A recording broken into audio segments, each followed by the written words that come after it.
धनगढीको ऐश्वर्य विद्या निकेतनको पश्चिमतर्फको सडक पेटिकासँग जोडिएको यो भित्तेवालमा सुदूरपश्चिम प्रदेशको नक्सासहित मदन पुरस्कार प्राप्त गर्ने सुदूरपश्चिमका साहित्यकार तथा लेखकहरूको वाल पेन्टिङ भएका चित्रहरू हामी देखाइरहेका छौँ।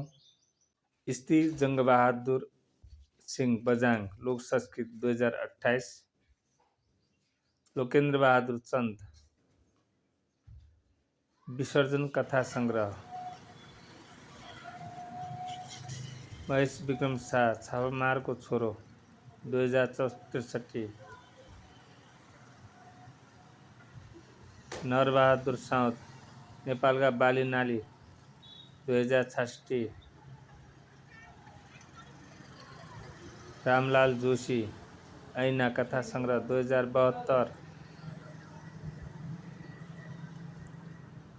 विवेक ओझा ऐठन उपन्यास 2079।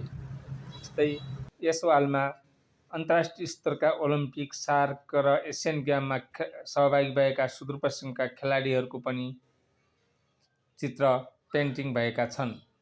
डिबुटीदेखि पिपलचौतरा ओहोरदोहोर गर्ने पैदल पेटीका यात्रुका नजरमा सधैँ यिनीहरू परिरहेका हुन्छन् र बटुवाका नजरमा यिनीहरू सधैँ सम्मानका पात्र बनिरहेका पनि हुन्छन्।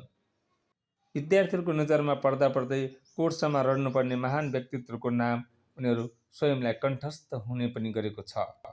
यो उत्कृष्ट कार्य धनगढी उपमहानगरपालिकाले आफ्नो लगानीमा गरेको हो।